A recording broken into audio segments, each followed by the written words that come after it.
Hello and welcome back to In Her Era, the podcast that gives you the tools and life lessons to help you step into your era as the woman you are always meant to be. You can probably tell, but I am very excited for this episode. It is one of probably the most highly requested podcast episode, and it is the thing that everyone always comes to me with. What is actually good for your health? What trends should you be following? What health advice is actually correct? And what is bullshit and really good marketing? And to be honest, with the amount of conflicting health information out there, it's a fair question. It's interesting because around 70% of Gen Z and millennials actually get their health advice solely from social media. But what I think is really funny is that only 2% of that information, especially around nutrition and diet, is actually correct, which means the majority of the content is actually misleading or just flat out wrong. We are living in this world where we are constantly consuming, everybody is watching, but almost nothing is legit. So, considering we are getting most of our information from influencers with 100,000 followers, instead of people that have spent $100,000 on their qualifications, we are going to unpack all of it today. We're going to top wellness fads and trends right now. So strap yourself in for the 2025 wellness trends that give me the ick and the ones that I actually will back as a functional health practitioner. So starting off with the ick trends, the ones that I don't really like. And I know some of you might send me some weird angry DMs after this, but here we go regardless. Number one, I wanted to start off with my most hated trend of 2025, beef tallow on your skin. There has been this random surge of people on TikTok in the clean beauty industry shouting its praises for its moisturizing, nourishing properties because of the fatty acids and all the vitamins like vitamin D, vitamin K, vitamin A, E. It seems really great. It's like ancestral skincare. It's what we used when we were cavemen. But beef tallow is highly comedogenic. So basically what that means is beef tallow will clog your pores. So if you are anybody that is acne prone, oily skin, irritated skin, or you have allergies, it's a hell no. I would probably not put this on my skin even if I wasn't acne prone. This isn't just my opinion. There are dermatologists that it's just a hard no because there's no clinical trials or backed evidence to support its safety and effectiveness. So beef tallow will just clog your pores. Even if the product label is non-comedogenic, that actually is not a regulated word. It doesn't mean anything anymore. So beef tallow is comedogenic. It will clog your pores and there's just no science-backed evidence for it. So it's an ick from me. I would never use it. Maybe on my feet. Okay, the next one, I feel like I'm gearing up to ruffle a few feathers, or maybe you just agree. But the second trend that is wellness adjacent self-help but gives me the ick is the let them theory. Mel Robbins published this book, The Let Them Theory, in 2024, and it's this concept that is painstakingly simple. It's basically stop trying to control other people, let them, and turn your energy back into what you can control. Let me, which is yourself. Basically, it's just stop trying to fix other people and everybody around you. You can't control them. You can only control yourself and your actions. But this honestly blew up. It was 9 million views on TikTok. It was an instant New York Times bestseller, 5 million copies sold. People literally got it tattooed on their body. And look, do I think this is the most obvious concept to understand? Yes. Do I think that there is merit in it? Yes.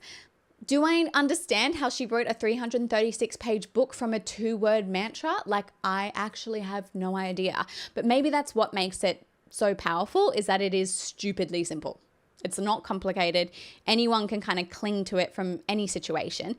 And at the end of the day, if the let them theory helped you, and if it was life-changing for you, if it gave you perspective, if it changed the way you see the world, if it made you show up more authentically, then I am all for that transformation from you. But I am just going to sit here and wonder what the huge hype is about. Ooh, okay, and then number 3 is One that I do get asked a lot is sea moss, the latest TikTok slime. And it is basically red algae, which is packed with iodine, minerals, prebiotic fibers. And the girls on TikTok and celebrities are like swearing by their energy boosting properties and it's glowing skin and it's boosting your immune system. It's just honestly marketed as this liquid magic. But there is absolutely minimal to no science of it at all. There is a couple of like tiny human studies showing some improvement in digestion or blood regulation, but like that's about it. These bold claims about cancer curing, preventing viruses, and magically losing weight is about as factual as ACOTAR or whatever fantasy book that you're reading now. In my opinion, there is not enough evidence to back it up. And there are potential risks, like the excess iodine can contribute to thyroid issues, and sea moss and algae actually absorbs heavy metals. So then you would be consuming that as well.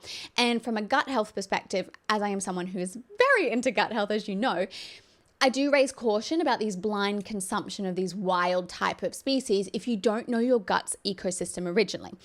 Because sea moss is a prebiotic fiber, so you are going to be feeding your bacteria. And if you don't know what your gut ecosystem is like, then you might be starting to experience gas and bloating and other gut symptoms because you don't know that environmental terrain inside your gut. Personally, I think sea moss is overhyped, especially for the price tag, and you will get way more prebiotic benefits in terms of that when you're just eating things like garlic and asparagus and apples and leeks and lentils and oats at a fraction of the cost, if not better, because you're getting a diverse range of things into your body.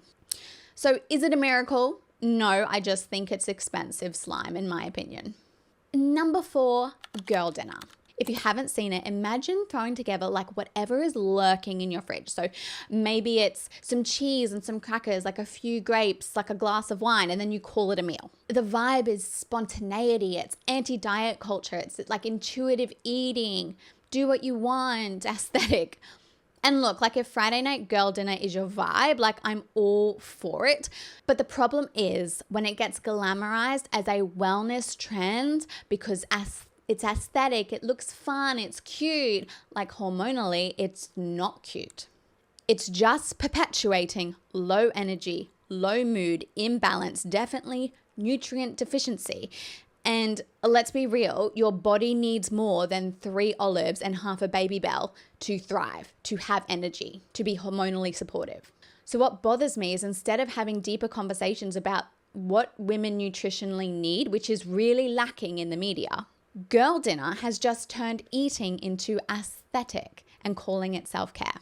Yeah, if you have your girl dinner sometimes, like if on a Friday, but don't confuse it with actually fueling your body and treating your hormones with what it needs as optional. This trend should be the occasional indulgence and not like the bulk of your weekday night meals because #intuitive eating and aesthetic on a cute plate. So it is an ick for me because I would rather, even on a Friday night, pick something a little bit more nutritionally dense, a little bit more protein, like an actual balanced plate, even if it is snacky food, because I want to wake up feeling really, really good and not in the morning.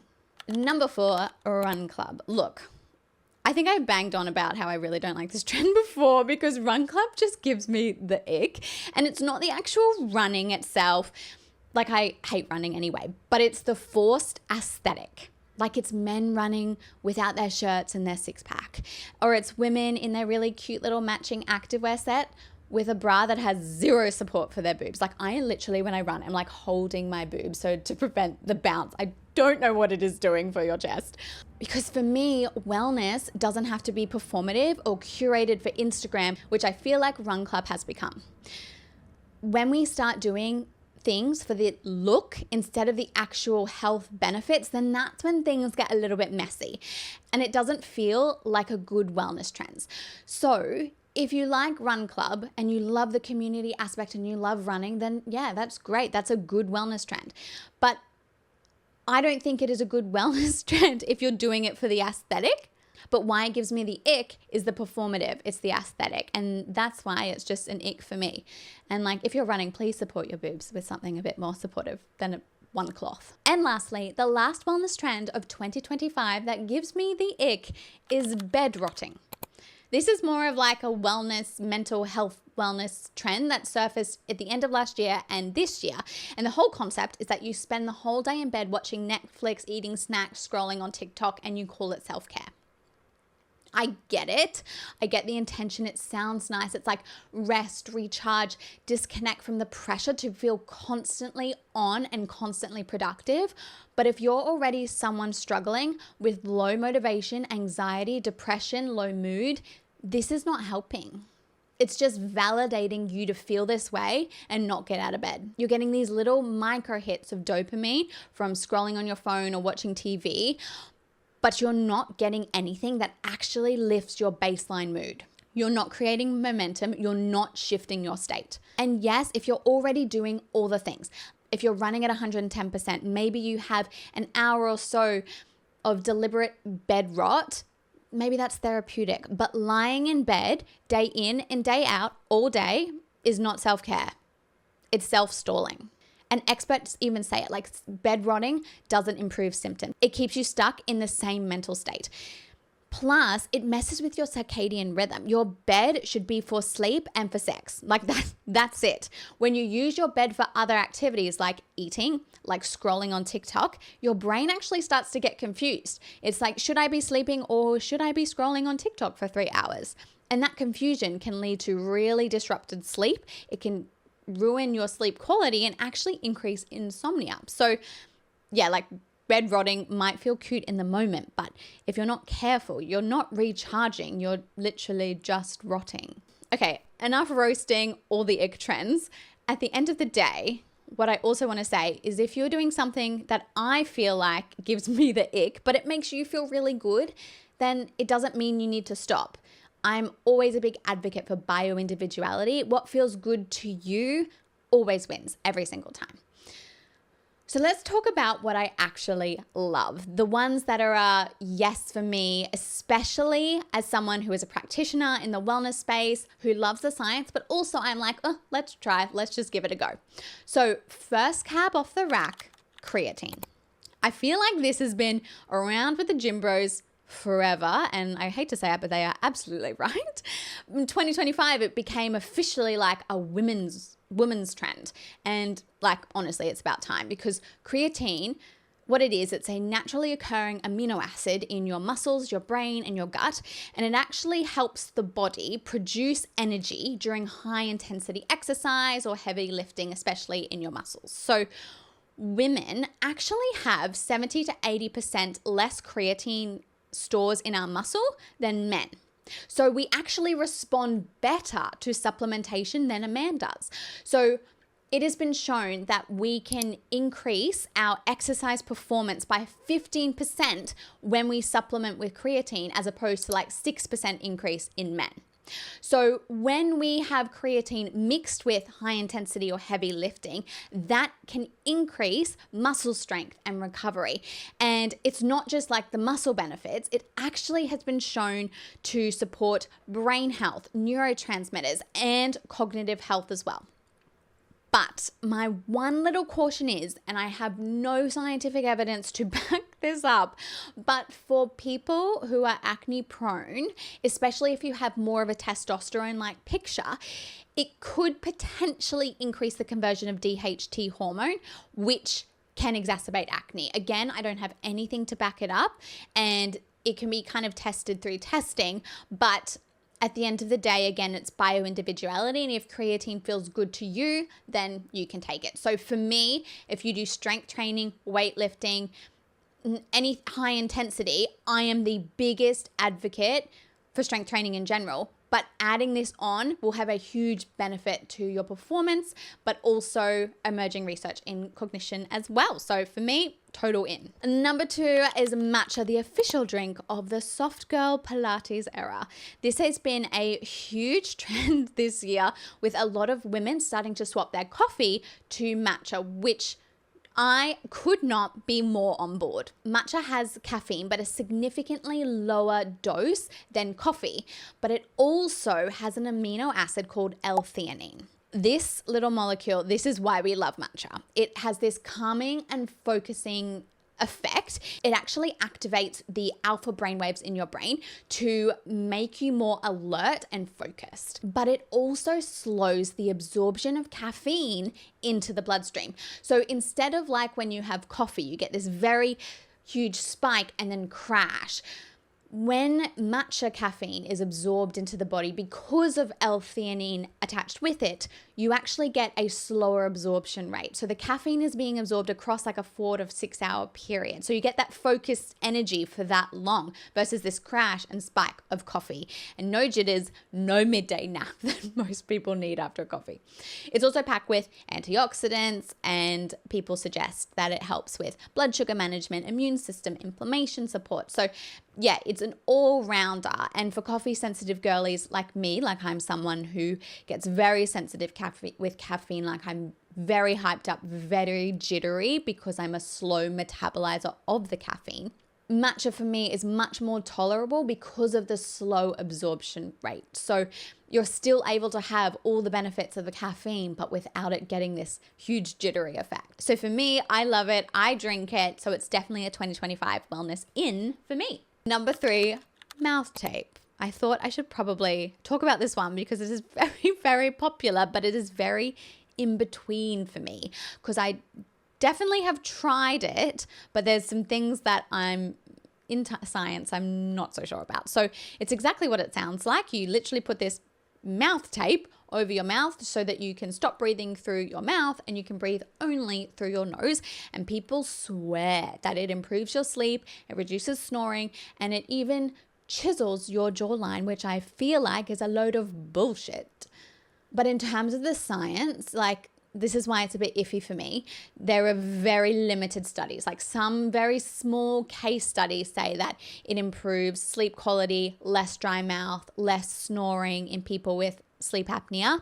But very big health institutions like Harvard Health, Cleveland Clinic actually say that there is no strong evidence supporting it and can cause some really quite harm and risk to people that have nasal issues like impaired breathing, impaired oxygen, skin irritation because of the tape, and it can mask sleep apnea. So for me, I am someone, I know I'm that person on the plane like sleeping with their mouth open. Like it's embarrassing.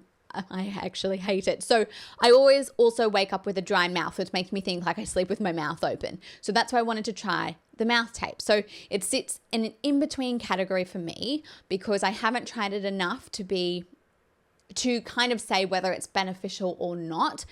I also don't have nasal issues. So if you wanted to try, please don't use duct tape. Use a skin designed mouth tape. And if you do have nasal concerns, I would consult with a doctor whether you have any underlying problems of why you sleep with your mouth open before you try to tape it shut. So it's like an iffy one for me. So I'm not yes, I'm not no, but I'm going to continue trying. Number 4 is slow wellness. I actually really like this concept. It's an approach to wellness that emphasizes intentionality and presence and balance rather than like speed and intensity. For so long, wellness has been something that people had to fit in, like a 45-minute HIIT class, a quick meditation. How much can I fit in a short amount of time so that I'll feel good? It's like to maximize the benefit in the smallest amount of time. But now we are seeing this shift to slow intentional wellness, yoga, walking in nature, recovery, meditation spaces in bougie gyms. Nervous system regulation has become very mainstreamed in social media. And as someone who works exclusively with women and high achieving women, a lot of us already has high as fuck cortisol. Like juggling everything, doing all the things. So adding on high intensity workouts every fucking day is actually backfiring and increasing our baseline cortisol. So increasing our stress levels at the normal level. So slow wellness is balancing it out. It's like intentional, it's intuitive.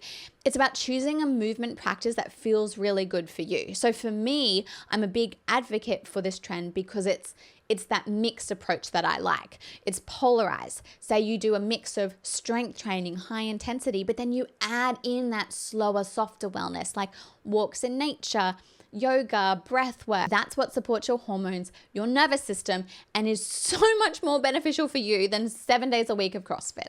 Number 5 of the trends that are in, and something that I actively use, is red light therapy. And no, it is not just a beauty gadget. It is actually really solidly researched in science in terms of the benefits and why it actually works. Is the red light is mimicking the light from the sun. So the sunrise and the sunset. So it actually helps regulate your circadian rhythm, your melatonin, so your sleep hormone production, and your cortisol, and helps balance that out a bit more. It also supports your mitochondria. So think of it like charging the battery of your cells. The light charges your cells, which means you have more energy, less inflammation, and you recover faster. So I obviously have a red light mask. I post stories about it all the time, like me habit stacking, doing a million things while putting on my red light mask. But there is a difference between a red light panel or an infrared sauna versus a red light mask. And it's to do with the light wavelength. So for example, in a mask, the wavelength of light is 630 to 660 nanometers of red light, which is basically very superficial. It is designed exclusively for your skin. So think collagen production, elasticity, acne, wound healing. It sits on the superficial layers. Then when you've got the panels or your saunas or your infrared saunas, we're getting deeper wavelength. We're going like 630 to 850 nanometers. So that's red and infrared, which means we're going to get those deeper benefits, the energy production, the lower inflammation from a whole body effect. I am a fan. I am a huge advocate. Future me will be buying a red panel for the whole body benefits, and I'll just do it while I have my morning lemon water and journaling. But yeah, I love it. And lastly, probably my favorite wellness trend of 2025, which I know will be carrying into 2026, is personalized wellness. The one-size-fits-all approach of wellness has well and truly expired. We're talking personalized lab testing, tailored protocols, sleep tracking, wearable devices, supplements that are based on your lab work, practitioner guided plans that actually fit your life. I have been the biggest advocate of this trend for years, and this whole concept for me is test, don't guess. Because once you know exactly what is happening in your body, and when you work with a practitioner that knows your goals, your life, your family life, your body, you are going to have an exact roadmap to what supplements you need, what exercise will support you, what to include and incorporate in terms of food. It gives you an exact plan to your healthiest, energized, most best version of yourself. This is my bread and butter. This is what I do with all my private clients, because I do not believe in a 32-page generic PDF that tells you all the shit that you have to do. Because I really believe in understanding and knowing your health timeline, your health history, your life demands. Because a part-time student has a completely different demand on her life than a CEO mum running 2 companies. So your lab, your lifestyle, your goals, that is what should shape your wellness and your health. So for me, health is a partnership. It's not like one and done. It's strategy, it's data, it's integrating it into your life in a way that works for you. It's not overwhelming, it's sustainable, and actually will give you incredible results. That is personalized wellness for me. So I am 1,000% on board. I literally cannot believe this is a trend, because I really believe this is the future of health, and I will be continuing advocating for this trend always. Okay, there we have it. The wellness trends that give me the ick and the ones that I am all in for. Now, there are actually 2 trends that I did not hit on, because if we went into it today, this podcast episode would probably become an audiobook. But I do want to dive a little bit deeper into these 2 trends, because they have a massive influence on your energy, your gut health, your performance. And one of the trends I am actually predicting as the end of 2025, 2026 biggest health trend. If you understand it now, you'll actually be able to get ahead of the curve and avoid the mistakes that I know a lot of people will be. So let me know what you thought of this episode. I feel like I need to do these ones more frequently, because the health trends change so fast. So if there's something or a trend that sticks out for you, or you see something online, please send me a DM on It's Monique Talk. I want to know so we can unpack whether it's actually true and give you the information that you need, not just listening to the 2% of information that is actually accurate. So I absolutely love recording this episode. I hope that you enjoyed it. Please let me know. And I hope that you have the most amazing rest of your day and the rest of your week. And I'll see you next week.